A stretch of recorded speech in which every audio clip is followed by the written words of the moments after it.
प्रयोगवादी काव्य की विशेषताएं एवं प्रमुख कबीर लिखिए, बताइए। प्रयोगवादी काव्य की विशेषताएं। प्रयोगवादी साहित्य यथार्थवाद का चित्रण है, जिसके माध्यम से समाज का वास्तविक चित्र प्रस्तुत किया गया है। इस युग की विशेषताएं संक्षेप में इस प्रकार हैं। प्रयोगवाद का भाव पक्ष। किसी भी साहित्य का आंतरिक पक्ष भाव पक्ष कहलाता है।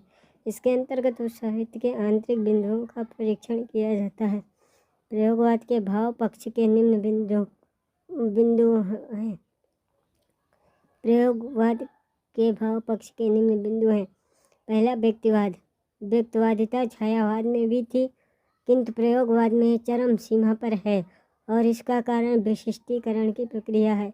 छायावादियों के व्यक्तित्व जितना सुरंगी, स्वप्निल और मनोहर भावता से रंजित थे, वही प्रयोगवादियों पर यह आरोप है कि उनकी वैधता एकदम शुष्क और नंगी है, उसमें भदेसपन है, शालीन रमणीयता नहीं।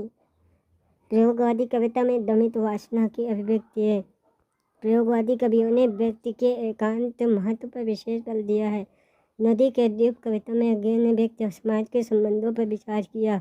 उनके अनुसार व्यक्ति द्वीप के समान है, जो काल रूपी नदी के भी दृढ़ता से अवस्थित रहता है, जो समाज रूपी भूखंड की तरह नदी को गंदा नहीं करता। नदी के द्वीप कविता में व्यक्ति और समाज अलग हैं। उनकी अन्य कई कविताओं में भी व्यक्ति के स्वतंत्र अस्तित्व पर बल दिया गया है। व्यक्ति की स्वतंत्रता के प्रति आग्रह मध्यम वर्ग की मानसिकता की अभिव्यक्ति है, जो व्यक्तिक असंतोष से उपजी है। छायावाद में भी मध्य वर्ग का व्यक्ति केंद्र में था, परंतु वह उसकी चेतना ऊर्ध्वमुखी थी। वह आत्मविश्वास की ओर अग्रसर थी। उसकी व्यक्ति चेतना सामंती रूढ़ियों और बंधनों से मुक्त होना चाहती थी। प्रगतिवाद में इस मध्य वर्ग के व्यक्ति में व्यक्तिवादिता का उदय नहीं हुआ, परंतु प्रयोगवादी दौर में मध्य वर्ग का असंतोष सामाजिक धरातल पर व्यक्ति होने के बजाय वैयक्तिक धरातल पर व्यक्त हुआ। प्रयोगवादी कवि समाज से कटे हुए व्यक्ति के दर्द को व्यक्त करने लगे थे। आशा और विश्वास की जगह निराशा और अनास्था ने ले ली। इस प्रकार प्रयोगवादी कविता में व्यक्ति की भावना ही प्रमुख होती चली गई। दूसरी विशेषता है सत्य के लिए निरंतर अन्वेषण। डॉक्टर नामवर सिंह ने सत्य के लिए निरंतर अन्वेषण को प्रयोगवाद की दूसरी विशेषता माना है। जब एक बार प्रयोगवादी परंपरावादी विचारधारा से अपने को अलग कर लिया, तब सत्य को जानने के लिए निरंतर अन्वेषण आवश्यक हो गया। अज्ञेय ने दूसरा शब्द की भूमिका में कहा है, प्रयोग दोहरा साधन है, क्योंकि एक तो वह सत्य को जानने का साधन है जिसे कवि प्रेषित करता है, दूसरा उसके साधनों को जानने का भी साधन है।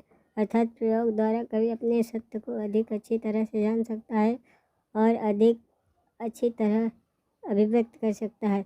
प्रयोगशीलता की पहचान इसी प्रवृत्ति में अंतर्निहित है।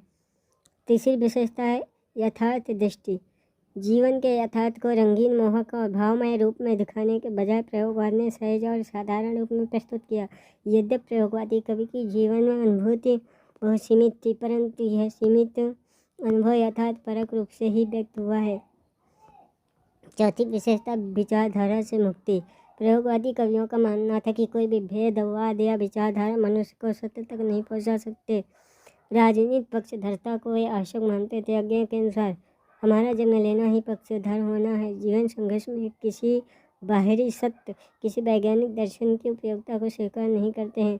उनका सवाल है कि जिस विचार दर्शन के सहारे हम जीवन पथ पर चलने का निर्णय करते हैं, वह कब तक हमें सहारा देगा, उसका कितना भरोसा किया जाए। अज्ञेय ने लिखा है, ये जो जिया लिए तुम चले खोजने सत्य, क्या प्रबंध कर चले कि जिस बाती का तुम्हें भरोसा, अकंपित उज्ज्वल एक रूप निर्धूम। पांचवी विशेषता बौद्धिकता। जीवन की जटिलताओं को भोगने के कारण प्रायः सभी प्रयोगवादियों में बौद्धिकता का वर्णन किया है। प्रयोगवादियों ने बौद्धिकता का वर्णन किया है। इनकी बौद्धिकता राग प्रेरित नहीं है, उसमें बौद्धिक चमत्कार का अंश इतना अधिक है कि यह अनुभव नहीं होता कि कविता का संबंध राग से भी हो सकता है।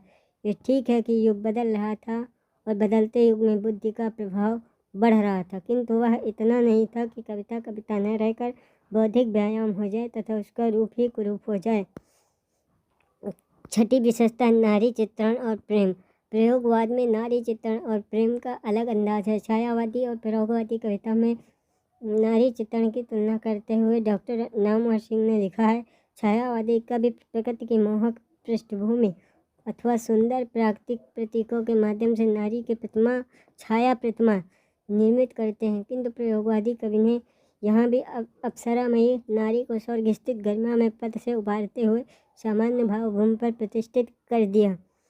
प्रयोगवाद में प्रेम की अभिव्यक्ति प्रयोगवाद के धरातल पर हुई है।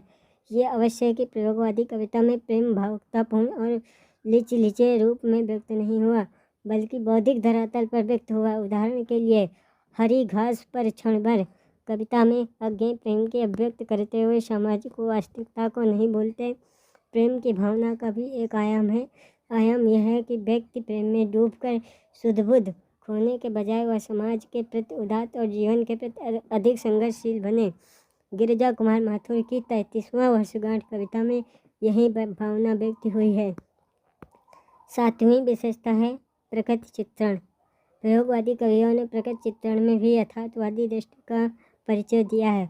कवि प्रकृति की सूक्ष्म गतिविधियों के उसके रूप, रस, स्पर्श, गंध और स्वर के अनुभवों को शब्दबद्ध करने की कोशिश करते हैं।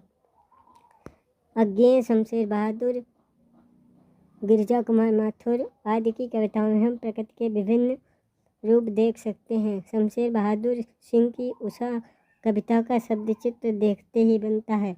उन्होंने लिखा है, प्रातः नभ था बहुत नीला, शंख जैसे भोरे का नभ, राख से लीपा हुआ चौक अभी गीला पड़ा है, बहुत काली सिल जरा से लाल केसर से की जैसे धुल गई हो, सलेट पर या लाल खड़िया चाक मल दी हो किसी ने, नील जल में यूं किसी की गौर हिल रही हो और जादू टूटता है इस उषा का अब सूर्योदय हो है।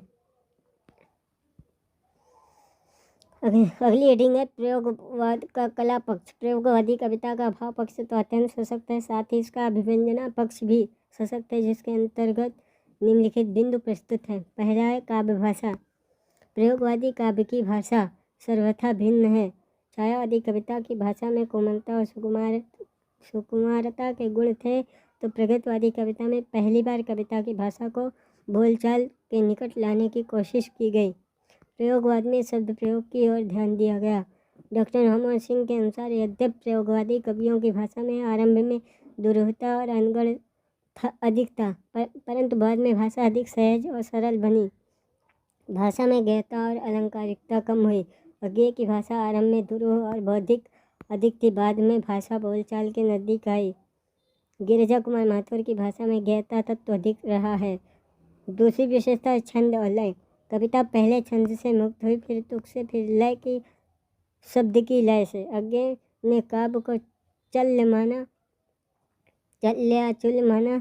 उनके अनुसार ध्वनि, छंद, लय और आदि सभी प्रश्न शब्द में से निकलते और शब्द में ही मिल जाते हैं। अज्ञेय कविता में किसी न किसी रूप में ज्ञेय तत्वों को आवश्यक मानते हैं। डॉक्टर नामवर सिंह ने लिखा है कि छायावादी युग में जो मुक्त छंद वैकल्पिक था, वो प्रयोगवादी कविता का मुख्य स्वर हो गया। मुक्त छंद को विशेष रूप से अपनाने के कारण प्रयोगवादियों ने नए नए स्वर और नई नई लयों के प्रयोग किए। तीसरी विशेषता प्रतीक और बिंब। अज्ञेय काव्य में प्रतीकों का महत्वपूर्ण स्थान मानते हैं। उनके अनुसार कोई भी स्वस्थ काव्य साहित्य नए प्रतीकों की सृष्टि करता है, और जब वैसा करना बंद कर देता है तब जड़ हो जाता है, या जब जड़ हो जाता है तब वैसा करना बंद करके पुराने प्रतीकों पर ही निर्भर करने लगता है। अतः अज्ञेय प्रतीक को सत्य अन्वेषण का साधन मानते हैं। उनकी चर्चित कविता सोन मछली इसका उदाहरण है। उसमें उन्होंने लिखा है, हम निहारते रूप कांच के पीछे हाँप रही है मछली, रूप तृषा भी और कांच के पीछे है जिजीविषा। इस युग की कविता में प्रतीक लाक्षणिक वक्रता से आगे बढ़कर सांकेतिक अर्थ की अभिव्यक्ति में सहायक होते हैं। अज्ञेय के यहाँ प्राकृतिक प्रतीकों का अधिक प्रयोग हुआ है। भारत भूषण अग्रवाल, गिरिजा कुमार माथुर के काव्य में परंपरागत प्रतीकों का भी प्रयोग हुआ है।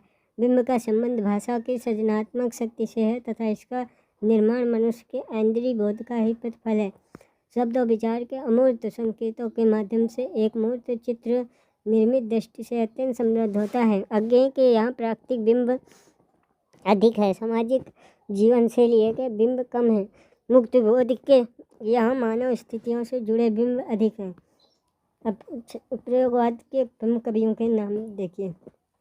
प्रयोगवाद में सप्तकों का महत्व अत्यधिक है, उन्हीं का विवरण यहाँ प्रस्तुत है। सप्तकों के कवियों के नाम। हिंदी साहित्य जगत में अब तक 4 सप्तकों का प्रकाशन हो चुका है, जिनके प्रकाशन वर्ष शामिल कवियों का विवरण निम्न है। पहला है तार सप्तक, यह 1943 में प्रकाशित हुआ। सप्तक क्या? तार सप्तक से तात्पर्य 7 कवियों की रचनाओं से है और ये प्रथम बार अज्ञेय के संपादन में 1943 में प्रकाशित हुआ था, जिसके 7 कवियों के नाम इस प्रकार हैं। सच्चिदानंद, धीरानंद, वात्स्यायन, अज्ञेय। दूसरे हैं नेमचंद जैन, तीसरे हैं रामविलास शर्मा, चौथे हैं गजानन माधव मुक्तबोध, पांचवें हैं भारत भूषण अग्रवाल, छठे हैं प्रभाकर माचवे, सातवें हैं गिरजा कुमार माथुर। अब दूसरा सप्तक 1951 में प्रकाशित हुआ। इसके 7 कवियों के नाम इस प्रकार हैं। 1 हरि नारायण व्यास, 2 धर्मवीर भारती, 3 रघुवीर सहाय, 4 शकुंतला माथुर, 5 नरेश मेहता, 6 शमशेर बहादुर सिंह, 7 भवानी प्रसाद मिश्र। तीसरा सप्तक 1959 में प्रकाशित हुआ। इसके 7 कवियों के नाम इस प्रकार हैं। 1 कुंवर नारायण, 2 केदारनाथ सिंह, 3 सर्वेश्वर दयाल सक्सेना, 4 विजय देवनारायण शाही, 5 कीर्ति चौधरी, 6 प्रयाग नारायण त्रिपाठी, 7 मदन वात्स्यायन। चौथा सप्तक 1979 में प्रकाशित हुआ। इसके 7 कवि हैं। पहले अवधेश कुमार, दूसरे राजकुमार कुंभज, तीसरे श्रीराम वर्मा, चौथे राजेंद्र किशोर, 5वें नंद किशोर आचार्य, छठे सुमन राजे और 7वें हैं स्वदेश भारती। समाप्त।